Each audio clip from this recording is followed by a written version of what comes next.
Hey, Amie. Yeah, Juan. Give me that beat. It's Baseball Shangri-La with Amie Cuevas and Juan Ramirez.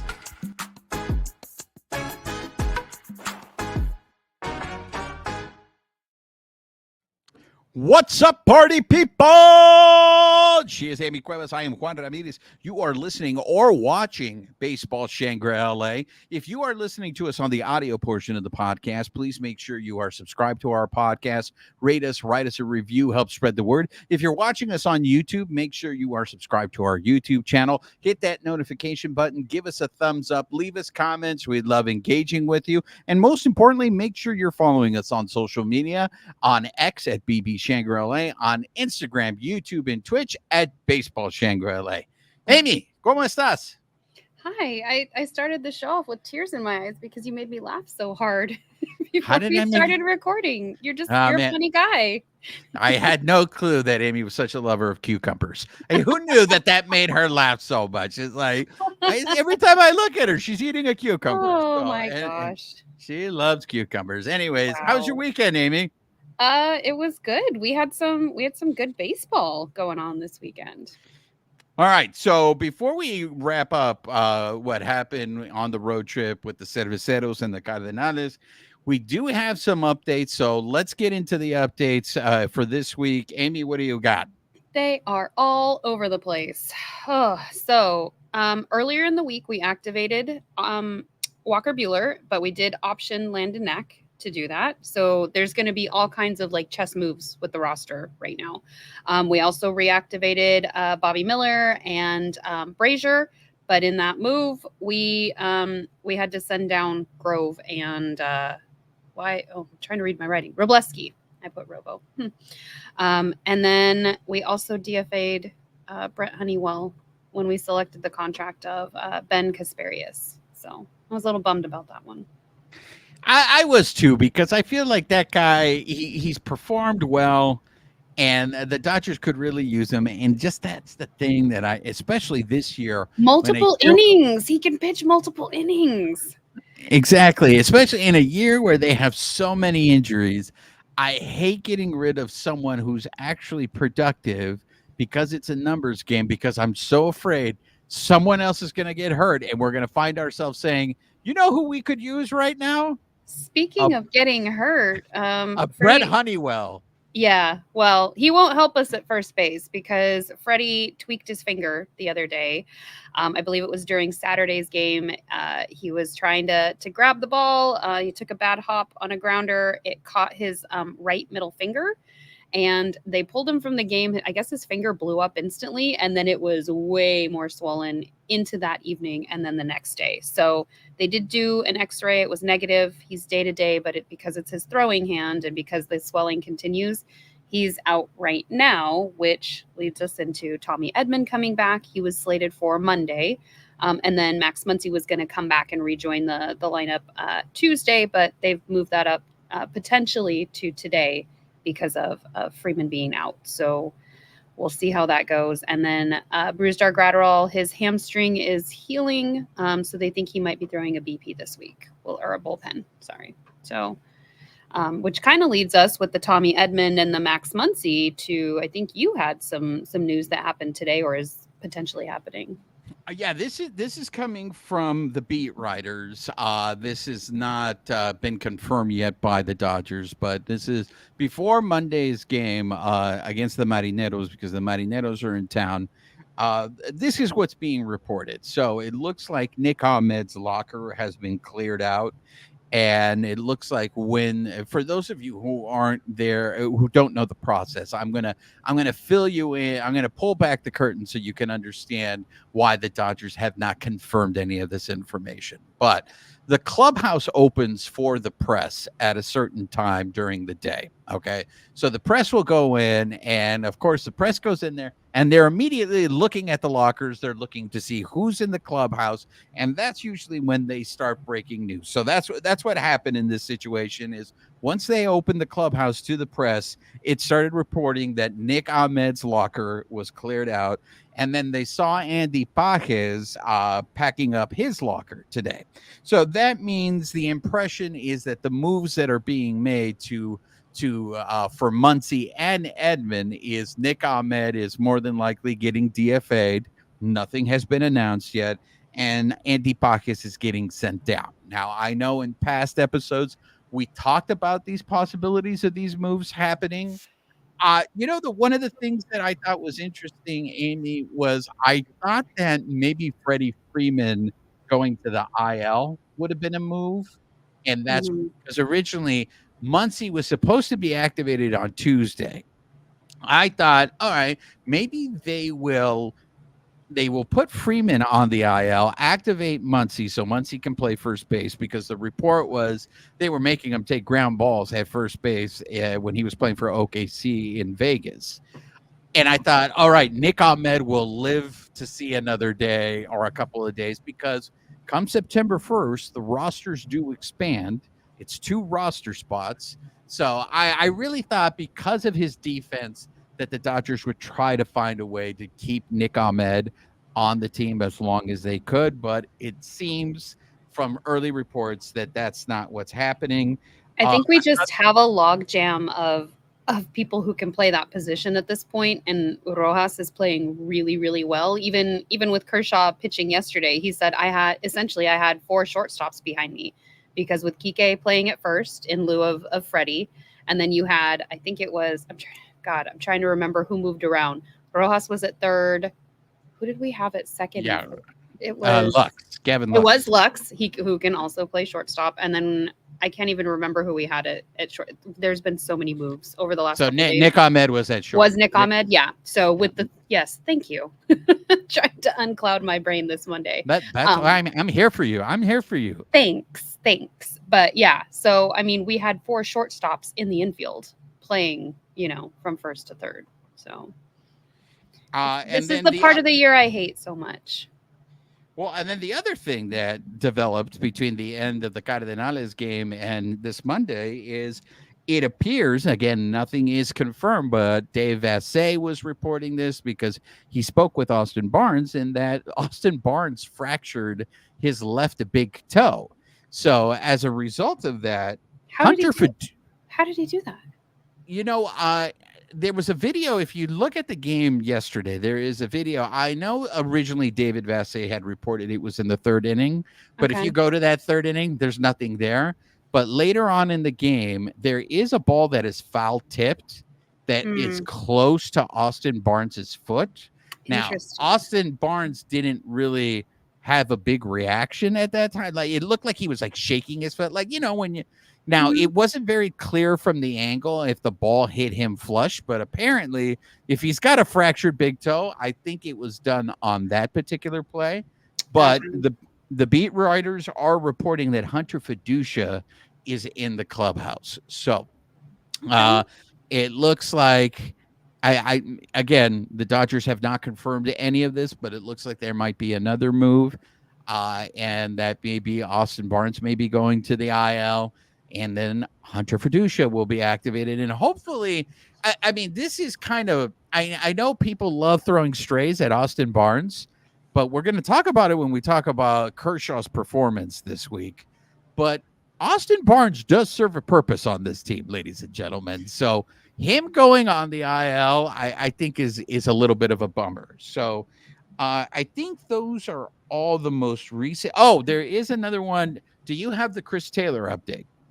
I saw something briefly, but no, go ahead if you already have it. So Chris Taylor will resume his rehab assignment, and he'll play a couple of games this week at Rancho.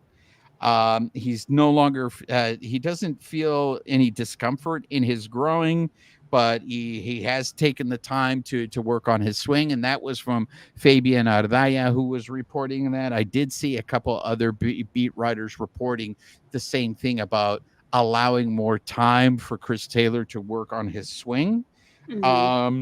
it's really going. It's interesting, and this is maybe the reason why Freddie Freeman was not put on the IL, because Fabian was also reporting that Freddie Freeman was going through his normal defensive early work with Dino Ebel today.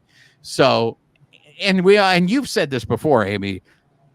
Freddie Freeman is going to do everything possible to play a game. It probably killed him to be sitting on the bench on Sunday. So I know that Federico is probably trying to do anything possible to avoid going on the IL. But that so far is the latest. I think the Chris Taylor one is very interesting because Yeah, because we're I'm playing. looking. I just found it. So 3 rehab games with OKC last week, and he'll play a couple more with Rancho this week, and then the plan after that is still TBA. So, like, I think they're trying to milk that until September 1st when they get the 2 extra roster spots. I don't think they well, and I think want that to. goes into some of the stuff we're about to talk about. How well Kiermaier's been playing, and if Pages if he does end up going down, which it sounds like he is, we've still got with Mookie back in right field, we've got Theo in left, Kiermaier in the middle, and you still got Hayward. So That's right. You still got Hayward. So that being said, let's start with the Cerveceros. What did you see with the Dodgers and the Cerveceros in their 4-game series in Milwaukee earlier in the week? Well, so we ended up splitting that series of the 4 games. Kershaw ended up pitching 5 2/3 innings, so I think it was another good start for him. So he's we'll get into the Cardinals because he pitched again there, but we were still using a lot of the bullpen again. So, and we have a wonderful topic for our next episode about that. We also reactivated Buehler. He went 3 1/3 inning. He's had some stuff to say. He feels like he's closer than a couple months ago, but he knows that there's a standard of performing here. He's very aware of it, where he's at with that standard, and he's going to keep plugging away. But I know that there's a lot of people concerned about what he's going to look like down the stretch as we're getting closer to October. So just interesting to see the guys pitch. I think we got 5 innings out of at least everybody except for Buehler. And then I don't know if you saw that weird play on Wednesday's game, but it was actually Kershaw who caught it, where Joey Ortiz slid into second base. Eric Stevenhead kind of broke it down for everybody who didn't know what happened, but he briefly moved a step or 2 back to first before then taking off to third. So he kind of cut the corner on second, and Kershaw's the one who caught it, and we got the out at second. So I think that was much needed, even though we did end up losing that game by 1. Any little bit helps. Yeah, that ended up being a very big play. And that was attributed to Clayton Kershaw.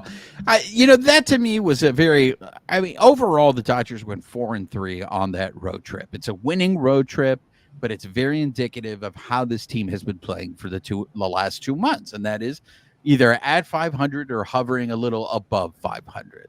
I will say it was disappointing because the way of how that series started, winning those first 2 games, and not only just winning them, but I think, winning them in decisive ways.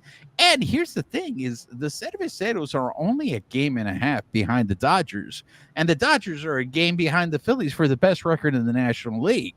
So I know that the Cerveceros are one of those, I don't know if they're sneaky good or if it's just no one's taking them seriously. They got a huge blow, the Cerveceros did, because Christian Yelich, he's out for the season. He's getting back surgery. Oh, so no. that is a big loss for that Cerveceros team, a team that, if the playoffs started today, they would get the Bravos in the first round. And I don't know. I think the Cerveceros might be able to beat the Bravos because, as injured as the Dodgers are, the second most injured team, or the team that's been affected by injuries most, aside from the Dodgers, is the Bravos.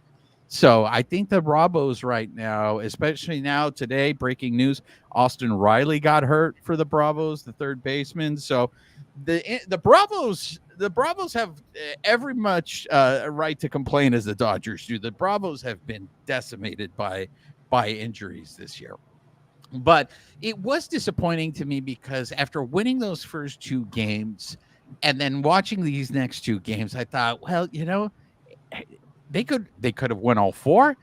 But at least winning 3 out of 4, they went 3 out of 4, and then they went 2 out of 3 against the Cardinals, and that's a 5-2 road trip, right?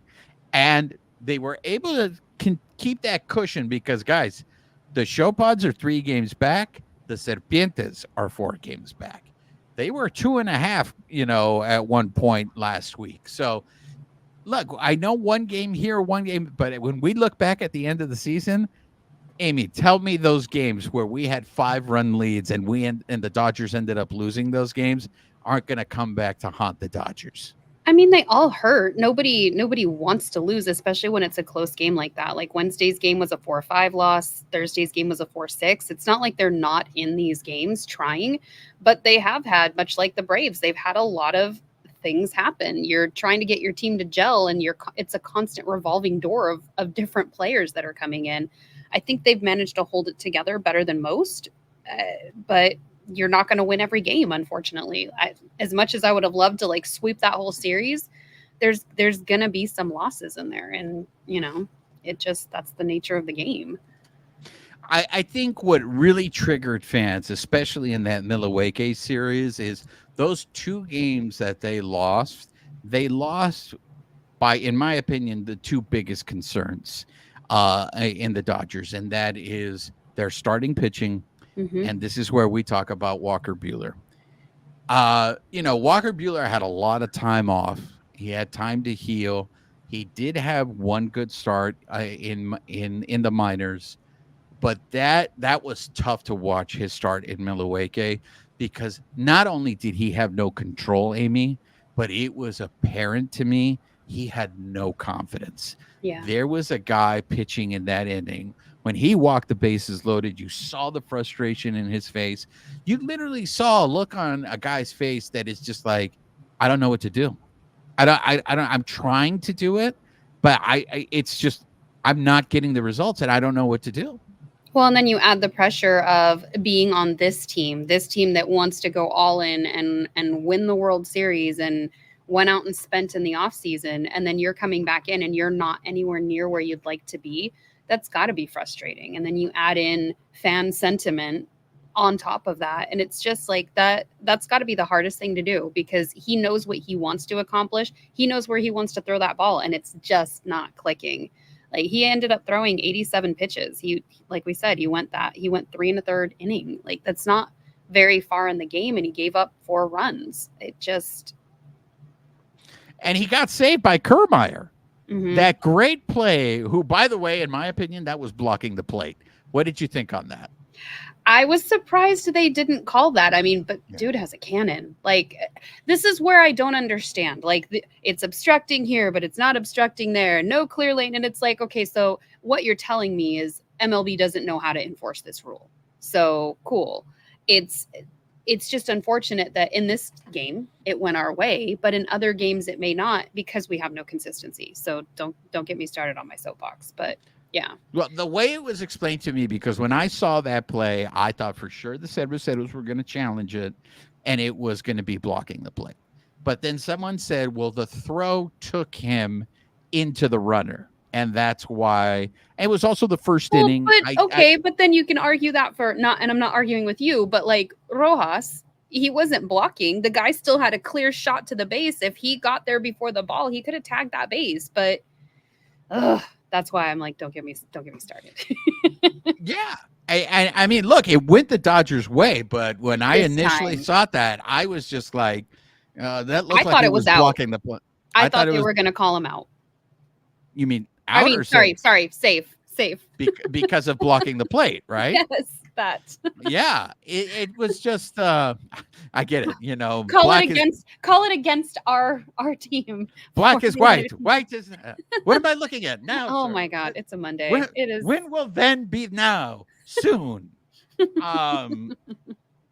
But look, if Kiermaier doesn't make that play, that inning may spiral out of control. And I guess to me, the question, and you see it on Dave Roberts' face, is the Dodgers are in such a tough spot when it comes to their starting pitching, because you sit there and you go, look, that was a winnable game if you get even 5 innings out of Buehler, if you get a quality start out of Buehler, you win that game. Look, they are in a division race right now. How much longer can you afford to throw Walker Buehler out there if he's not keeping the team in the game? And what sucks, Amie, is they don't have any options because all their pitchers are hurt. So they have to throw Walker Buehler out there. Mm-hmm. Yeah, it's unfortunate. And then when the starting pitching does do well, then you have an overtaxed bullpen coming in and giving runs up on the other side, where it's like a no-win situation. So the fact that we're still winning, I'm just like, yes, thank you. Thank you, baseball god. Somehow it's working out because you see some of the bullpen come in. I mean, we've got Kopech shut down for the next couple days because they've already overused him. Granted, he got 2 saves out of it, but I think he pitched all 3 days. Like, I'm glad you brought that up because that really perked my ears when I heard Dave Roberts in the post game say, well, Kopech is gassed. mm-hmm. And I'm just like, because I think you're absolutely right. Daniel Hudson is going through it right now. I know. So is Evan Phillips. Well, but he's looked better, actually. I feel like ever in the month of August, he hasn't given up a run. Yeah. I think what Evan Phillips' issue, it may have been mechanical, but I think Daniel Hudson is just tired because he doesn't have his pinpoint control and he's leaving the ball right over the plate and they are crushing it. So much so the report is that Blake Trinan is supposed to come back this week, maybe as early as Tuesday. Amie, could we possibly see Blake Trinan tap Daniel Hudson on the shoulder and say, hey, bro, it's your turn now, to try to get him some rest? Because this is what I was talking about in terms of the concerns going into the playoffs. You don't have enough starting pitching, or the fact that the bullpen, you have all these guys who are tired. And I just don't know, how can you get these guys rest and get them fresh for the playoffs? I don't know how that works. I mean, it doesn't. We're still seeing. I'm just looking over my notes for the last week. There was only one game where we had just 2 pitchers in it, and that was Stone. He pitched on last Tuesday. He pitched 5 innings, and then Landon Knack came in and piggybacked him and pitched 4. The rest of the games have a minimum of at least 3 pitchers between starting and relievers throughout the game, going up into like 5 pitchers. I think even 6 in one game. That's not how you're going to get your guys rest at all, is consistently using them day after day. And we can't get length out of the starters. So what do you do?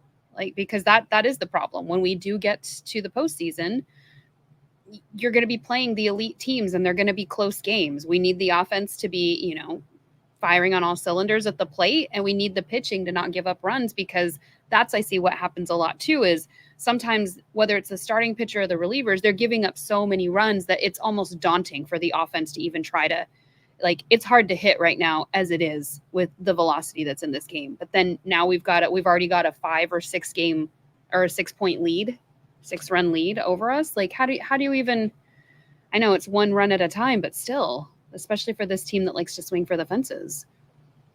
Yeah, it's just, to me, you see it almost every game where the bullpen has to cover 4, if not 5 innings, and it's not sustainable. We've seen it isn't sustainable. We're seeing it now. It's not working. There were some bright spots kind of heading into the Cardinals series, because Freddie Freeman had his 2000th game in his career. We had Kiermaier hit a 3-run home run, so kind of bouncing back at the plate himself. Kopech got his first save and then his second as a Dodger, before Freddie got injured. But we had some good stuff going on there too, and Shohei Ohtani's on his way to the 40-40 club. He's got 39 home runs right now, and I think, what are we at, 37 stolen bases, I think? Yeah, and he might end up being the earliest to join the 40-40 club, because all the other active members, or all the other members of the 40-40 club, they all joined the 40-40 club in the month of September. Yeah. Shohei has a chance to do it in August. We're halfway through August. Yeah, Sarah Langs threw up the stats. So he's 38 and 30, 39 and 37, I believe. 2006, Alfonso Soriano, it was 147 games. 1988 was Jose Canseco with 151 games. 2023 was, oh my gosh, my writing. Ronald Acuna Jr., 152. 98 was A-Rod, 153. And then you had Barry Bonds in 96 with 158. Like, it took them that many games to accomplish it. And he's in his 121st, 122nd game, depending on, where you're looking at that stat when she posted it. Like, it's pretty impressive. I mean, he had games in St. Louis against the Cardinals where he stole 2 bases in one game. And that's not the first time he's done it either. He's done that multiple times already. Exactly. So the funny thing is so the Dodgers at one point this week had a 5-game winning streak, and you sit there and you think to myself, okay, they're getting healthy. Are we going to see the Dodgers team that Andrew Friedman envisioned is this the beginning of them getting hot and going on a ridiculous run like the rest of the teams in the National League West seem to be, like the Show Pods and the Serpientes, and then they end up losing those last 2 games against the Cerveceros, and you're just like, this is who the Dodgers are this year. They which is what we saw last year though too. So I feel like everybody has a short memory. Like the Diamondbacks. But last year they got hot in August. It was in September after they had already clinched everything. It was in September where they were starting to show signs of cooling off. This year, I mean some of these other teams too, though. Like the Diamondbacks were great in the beginning of the season, and then they slowed down last year, and then they ramped back up along with the Padres, which is, it's baseball. Like, that's going to happen. They go through spurts. Just like you said, there were certain times this season where we got certain teams at just the right time, and they got us at just the right time.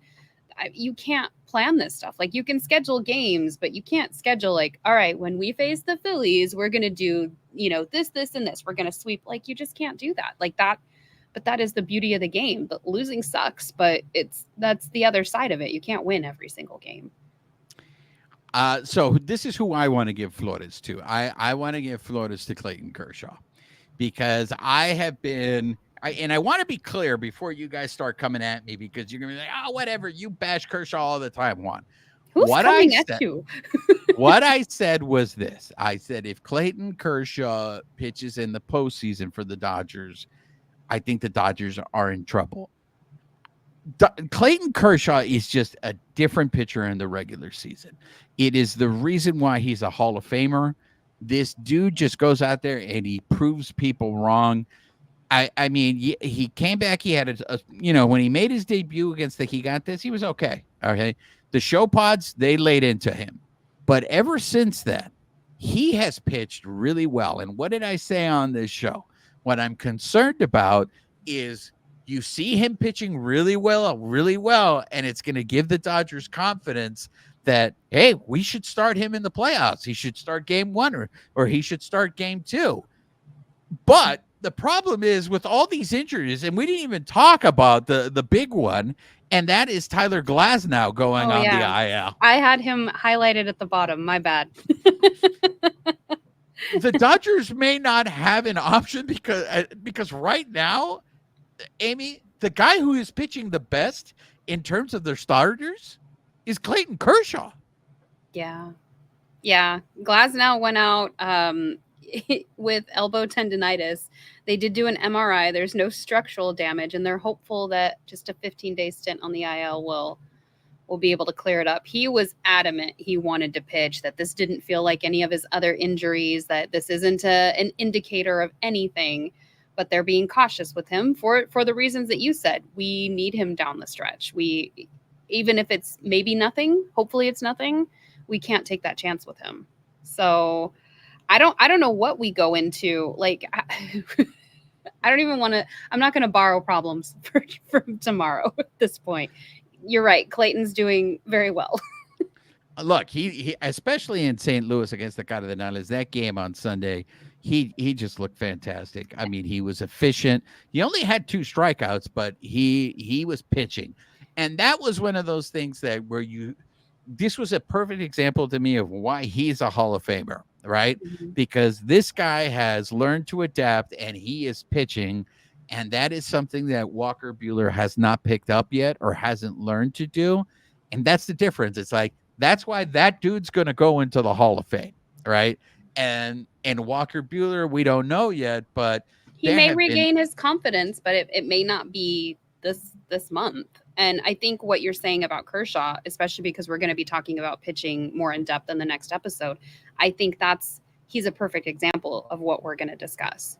The other side of him would be Bobby Miller, who debuted on Saturday after All right. a while off. Before we go to the Bobby Miller thing, I just want to say this about the Tyler Glasnow situation, because Mhm. I also saw that he was adamant he wanted to pitch. He didn't want to get put on the IL. The Dodgers have the information. We don't have it. All I'm going to say about that is this, Amie. If he was okay, he'd be pitching.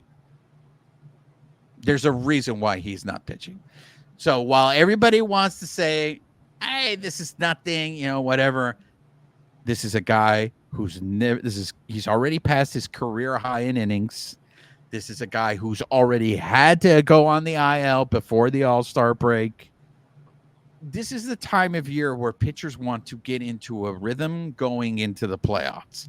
Mhm. And as Travis Rogers of ESPN LA says all the time, the only way you can get in a rhythm is if you pitch. And if you're not pitching, how are you going to get into a rhythm? Which is my concern with Yamamoto, with the clock ticking. Is he going to have enough time to get into a rhythm? We see what's happening with Buehler. Buehler can't get into a rhythm, whether it's his mechanics or whether what's going on in his head. The lack of confidence is messing with him. But Bobby Miller, to me, looks exactly like Walker Buehler. I feel Mhm. like they're clones. They are absolute. I feel that Bobby Miller is up there pitching with no confidence. With both Walker Buehler and Bobby Miller, Amie, I feel like they have no clue where the ball is going. I would agree, especially because they do tend to throw so hard. That is something that we talk about. Like when you have that high of a velocity, you give up a lot in command. I think that's a challenge. But I'm kind of wondering, as far as like the correlation in confidence, both of those guys typically have like a lot of bravado. Like you can see the way they carry themselves. We saw it with Bobby Miller last year, even when he's in his and no shade. Like good for you. If you can bring it, do it. But there were certain times where it was, I think they would be interviewing Bobby after a game and he'd be like, well, no, I knew I'd get out of it. Or I know I'm going to pitch well. I don't see that mentality from those press conferences carried over to this year with either Walker or with Bobby. And I don't know how you get them into that rhythm, because I think, to your point, yes, you want to have that routine going into the postseason, but I think it's also individual too, because Kershaw had some setbacks when he first came out, and now look at he's kind of just strumming along. I'm not seeing that with Buehler in either of his starts, and I didn't see that with Bobby this year. So I'm hoping they find it, whatever it is. I mean, they have the best people in the league working on their behalf, so hopefully that'll factor in and it'll click at some point. Yeah, it's just one of those things that for me, it's an example again of why Clayton Kershaw is special. It is the reason why he is a Hall of Famer, but it also helps that he has those off-speed pitches. The fact that he has the curveball, the fact that he has the slider that he can depend on. I mean, that's pitching. He's keeping those hitters off balance. Bobby Miller is a guy who has 4 pitches. I don't think he has anything off speed wise that is as devastating as what Kershaw has, but he has 4 pitches, and really, I think he only has command of 2 of those pitches, which makes it very interesting because I've been seeing this from fans. A lot of fans have been saying, and even on the radio, I hear people say, well, why don't they put Walker Buehler and Bobby Miller in the bullpen? I've heard that. For me, that's a no. That's a hard pass for me because of their control issues. Mm-hmm. I don't trust that you're going to bring those guys in, because I subscribe to this theory, and you and If you have them as openers, maybe, but even then, it's still risky because I think Walker Buehler's first inning, if you look at the stats, it's not all like that's the hardest one for him. Yeah, and I'm of the opinion, and we've talked about this, is the more pitchers you use in a game, the more things can go wrong. Well, I feel like you said that like just in our conversations last year, and now the Dodgers were like, bet. Hold my beer. Watch Yeah, they're this. trying to prove me wrong. Again, I think with the Dodgers' biggest issue, I mean, they have a 3-game lead over the Well, Show Pods to start things on Monday, and a 4-game lead over the Serpientes. What were you going to say? Oh, I was just gonna say the game on Saturday, the one that Miller pitched in, that was broadcast on Fox, and those guys did some research before they got on that show, and they were saying that Miller, in their opinion, has too many, like, just the way that he holds the ball. So if we're doing a fastball, he has too many positions, and if you just simplify it, maybe that could help him where it's not too many choices for him.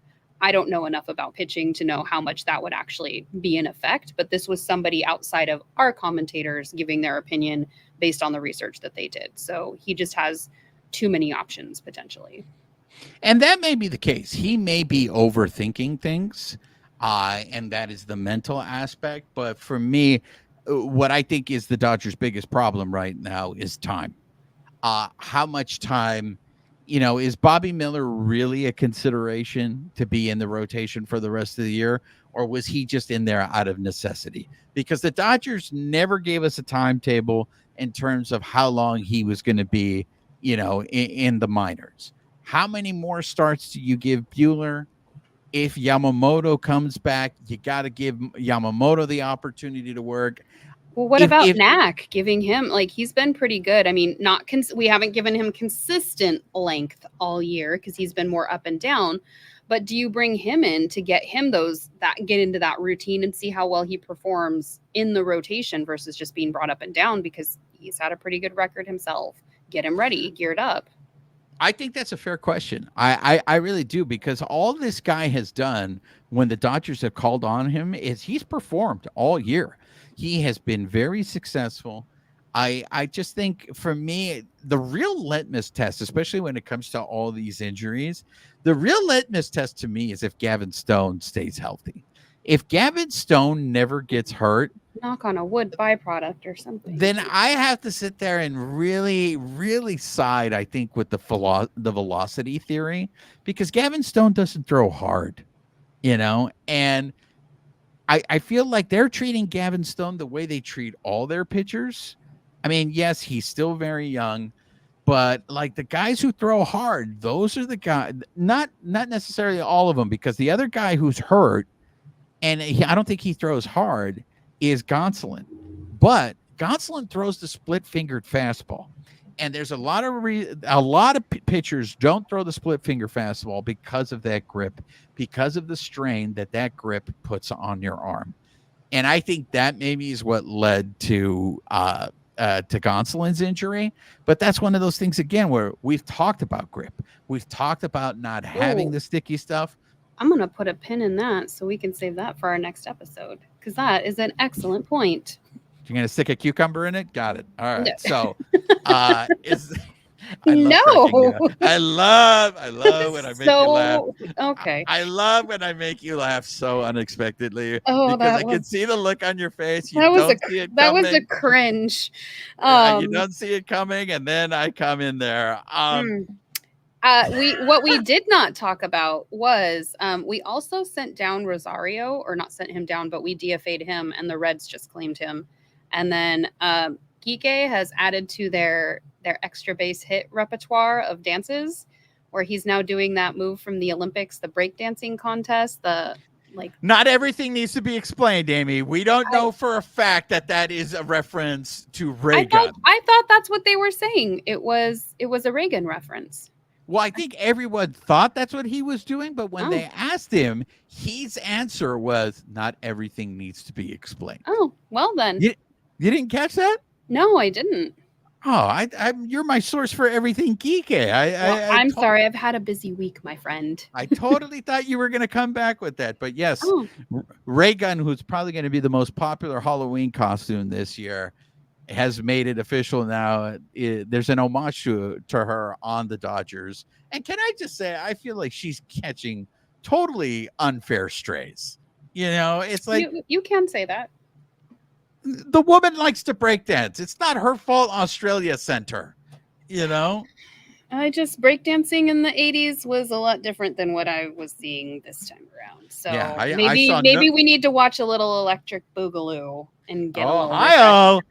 hi-oh, there we go, ladies and gentlemen. We haven't done a B movie reference in a really long I time. love that movie.